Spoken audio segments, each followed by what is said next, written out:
There are people who are so miserable that they hate their lives. They're addicted to their struggle. Think about that. Addicted to the struggle, to the story that you're telling yourself day in, day out of why your life sucks, why you can't have what you think you want, why you don't have the career, the money that you dream of, maybe the health or the relationship that you dream of having, and saying that you must be cursed, or God hates you, or any other reason that you can think of, or you just have bad luck. And so anyways, it's interesting how instead of looking within and saying and asking why, here comes the yawn. The yawn is the resolution. Even when the person does look in to ask why, the ego blocks it. The ego is terrified of annihilation and death. The ego wants to hide in the dark, hide in the suffering, because once it's exposed to the light of truth, it has no choice but to dissolve, because everything that is exposed to the light becomes the light, and the ego thrives in the darkness. So if you shine light on the ego, or shine light on the truth, really it takes responsibility, which can be uncomfortable. It can be some pain. It's letting more energy and more flow in, more love, more light, more truth. And there are people that are so unhappy and so upset that they actually are just trying to get through life, and because they're actually suffering. They're really suffering. And some of the suffering is very real. Depression is real. Diseases are real. Mental illness, emotional scars, post-traumatic stress disorder, coming from or stemming from all types of things down to childhood, from neglect and abuse and abandonment. All these things are very real. Even physical abuse and physical traumas. So not to say that none of that stuff is real, because that's very real. And to grow and come out of that would be like, you're not just starting out at square one. You're talking about you're starting out at negative square 50. You're starting out not at ground level. You're starting out in the hole in life.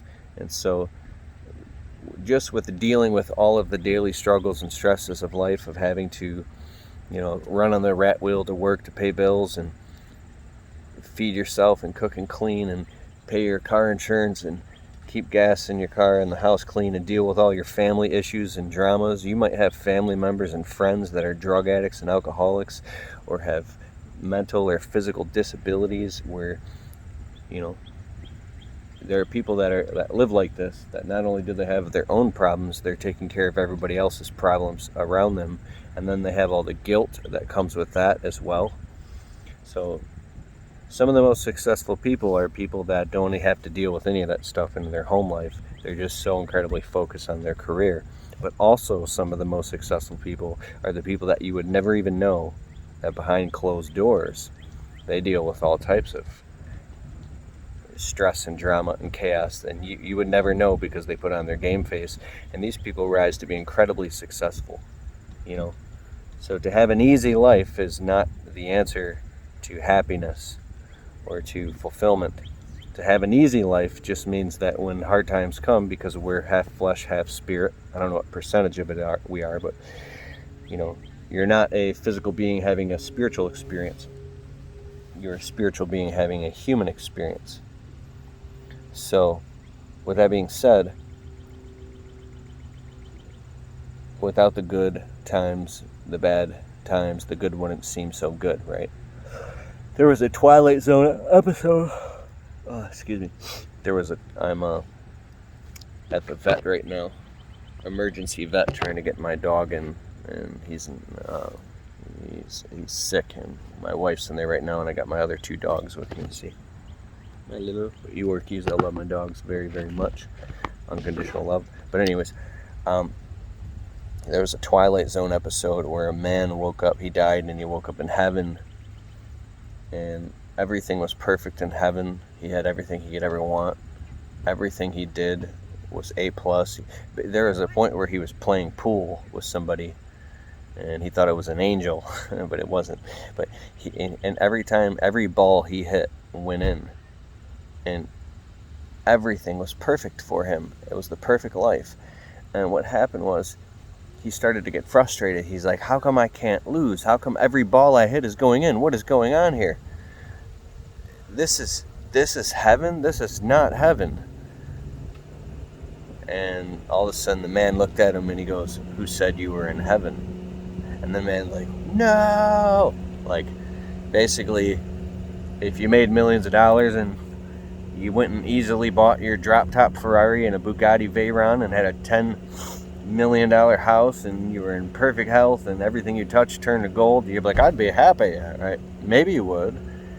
But how long would you be happy for if your whole life was constantly smooth and perfect and you didn't have any trouble? Now, pain is only perception. Sorry about that background noise. There's a car with the air conditioning on right there. Eckhart Tolle in the book The Power of Now and A New Earth. And a lot of these gurus talk about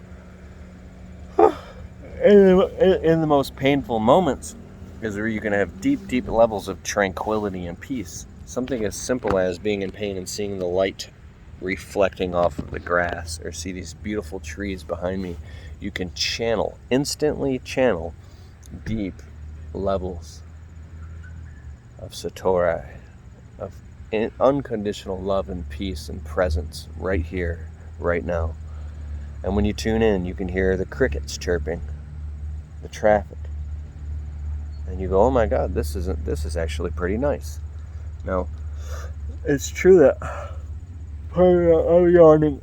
My dog has been sick. I've been up in the last 2 weeks all night long to 4, 5, 6 o'clock in the morning, 8 times in the past, out of the past 14 days.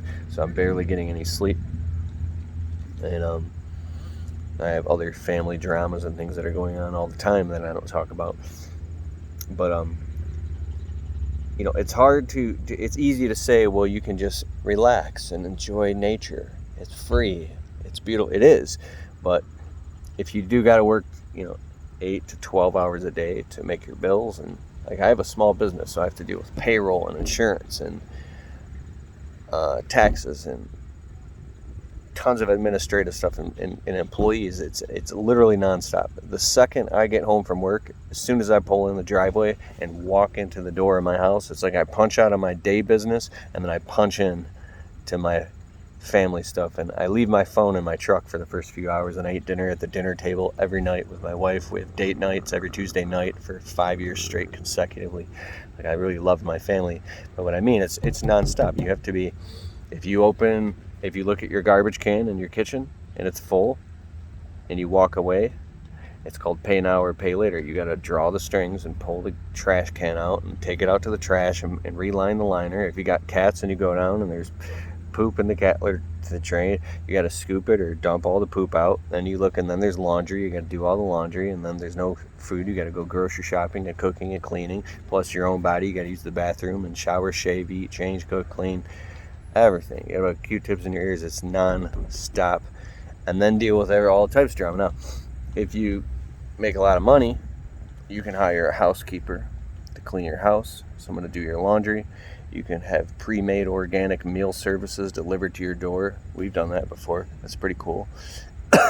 Did a bug just fly down my throat? That was weird. I inhale my spit. I think it was a bug. Maybe I'll rewind and play it back and watch. But interesting thing is this freshly meal services. We tried a bunch of them. But the ones that are like really good meal services that are expensive, they're like $15 per meal. They get delivered to your front door on ice, pre-cooked, ready to go.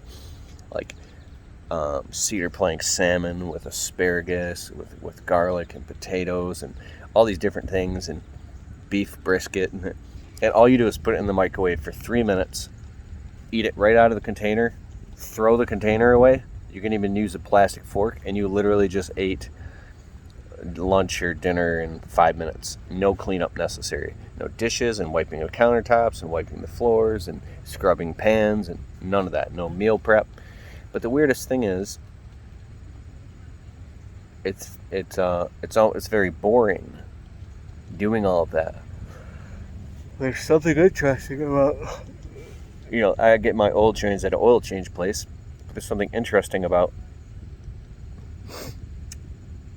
climbing on your back underneath your truck and changing your oil yourself, and chopping up the fruits and vegetables and putting them in the pan with a pat of butter or some olive oil, and cooking your own food, and sitting down and making the table and sitting with your family and enjoying like the whole process. And then it sucks cleaning it up, but once you clean it all up at night, then you can plop down on the couch and turn on your favorite show with the one that you love, and you guys can cuddle and talk. Or in my life, I just work 24/7. The only person I hang out with is actually just my wife, and besides that, I'm working literally constantly. I am deathly afraid of poverty. I grew up in poverty, and I'm afraid of getting to the point where I can't work and don't have any investments that produce income producing, cash flowing assets, things like that. So I work like crazy, but I still have time to make these videos because this is my passion, is talking about stuff like this. But nonetheless, I wish you the best of success. Don't think that you're alone if you're going through hard times. If you have some type of thing that you're addicted to yourself, it could be alcohol, drugs, it could be pornography, it could be drama, you could be addicted to your struggle. I just want to encourage you to do a little test and see if you can do that stuff a little bit less and get to the point where you just completely give it up, and then replace it with something holistic and happy. I've taken on a new habit all of 2021, this year so far. I have only been eating raw fruits and vegetables, nuts, seeds, and berries for lunch every single day. I think except for on the weekends, but every day at work I'm eating raw fruits and vegetables, and I've never felt so good in my life. I don't know how long I'll be able to keep this up, because frankly I'm getting sick of it. Eating literally raw broccoli for lunch and raw carrots is getting pretty old, and I fantasize about having like an Italian sub with Italian dressing all over it, or a big ass piece of pizza, or a cheeseburger with But anyways, it's taken me years to kick the bad habit of wanting to go grab a whole bunch of Taco Bell, and I love Taco Bell.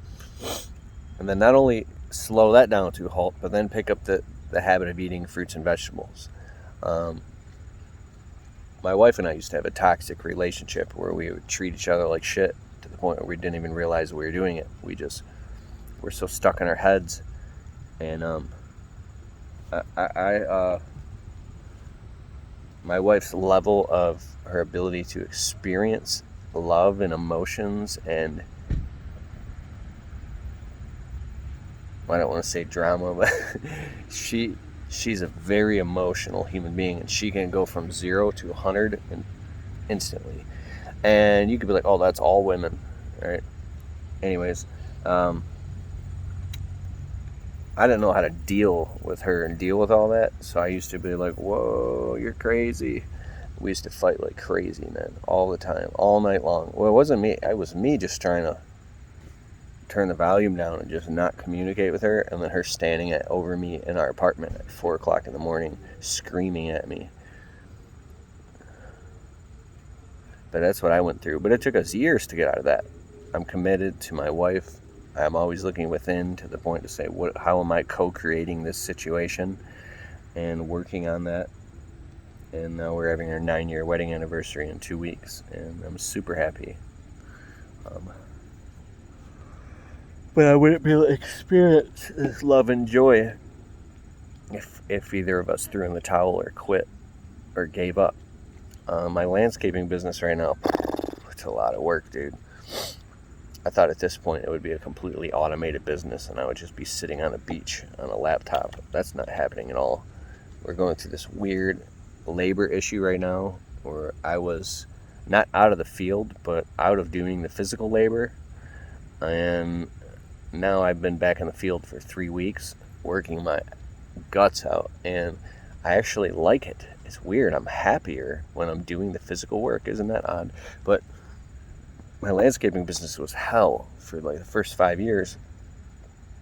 not only building up a healthy clientele, but raising my self-worth and my value and understanding why I need to charge what I need to charge, and all the mistakes that you make when undercutting yourself and not charging the right amounts and not knowing how to do the work efficiently enough and getting systems in place um, and overreacting when things happen because you haven't been used to that before.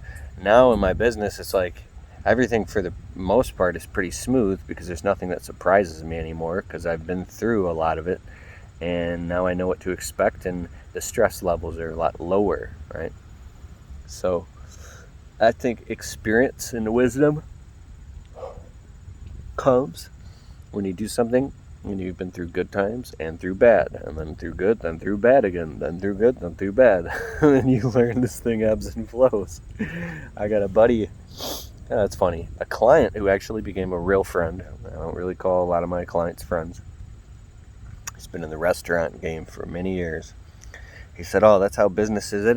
It'll get real good, then it'll get bad, then it'll get real bad, then it'll start to get good again, then it'll get bad, then it'll get really, really bad, then it'll get really, really, really, then it'll get amazing, and then it'll be incredible. Your business will be, oh my God, we're getting rich, and then it'll get really, really bad, right? Then it'll get a little bit good, then it'll get worse, then it'll get so bad you're about to go out of business. You're like, what's going on here? I thought everything was going great. Now I'm about to go out of business, and then it gets even worse. Then you're hanging on by a thread. Then little by little, it just starts to get good again.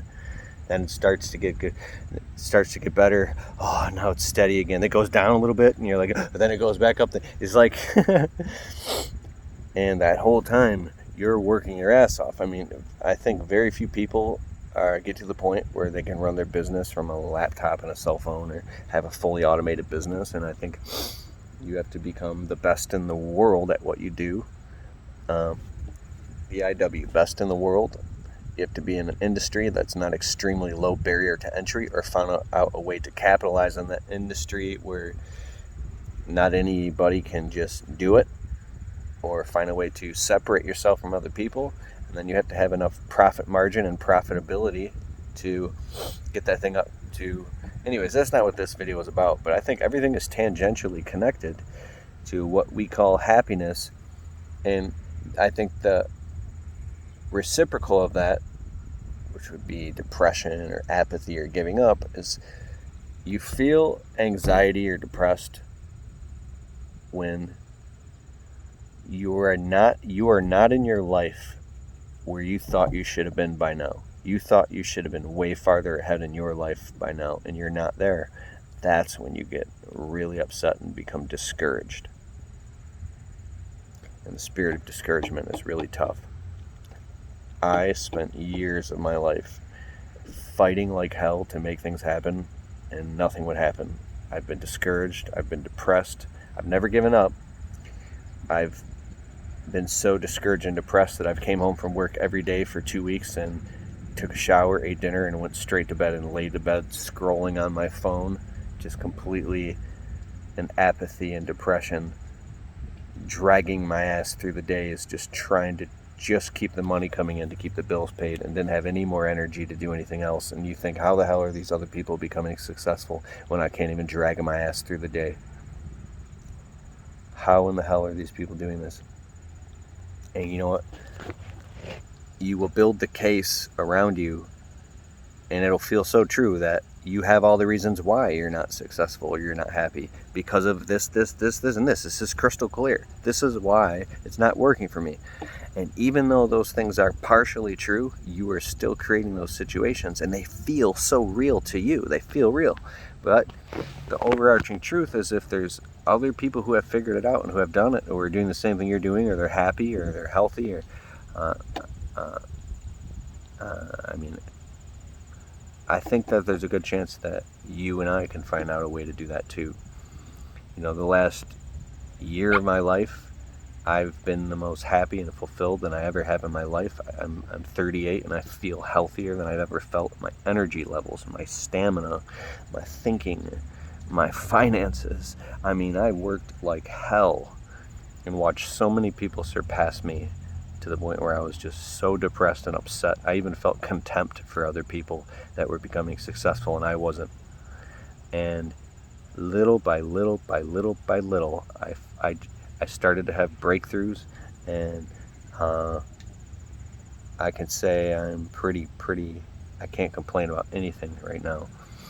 And except for my dog, I kind of hope my dog's going to be okay. My wife's going to be out here in a minute. It's a long line at the vet. Everybody's understaffed. The other people were waiting since 12:30, and they just, and it's like evening now. But anyways, what I wanted to say was, the only thing that I can articulate that made the difference for me, that moved me up a notch in my life and my well-being and my comfort and my lifestyle and my finances and my relationship with my family, it was one thing. I got so sick and tired of looking at everybody else and not believing in myself that I started to believe in myself. I made the conscious choice to believe in myself and go for it. I said, you know what? I'm the dude. It's me. If it's meant to be, it's up to me, is one thing. But saying, it's me. I'm the one who deserves success. I'm the one who is worthy. I am worthy of all of these things. You may have a little bit of anger and retribution in there, like, yeah, how come I need to be getting that too? No, I'm not doing that for anything less. Hell no, I'm not going to go let somebody walk all over me. Hell no. I've done that too long and it didn't get me anywhere but heartbroken and upset. It's my time to shine. But not it's my time to shine in a negative victim type of way, like it's my time to shine. No, it's my time. Like that. Did you feel that? It's my time. You put your hand on your chest and you go, it's my time. You know how you know it's your time? When you know, oh, I gotta go. It's your time.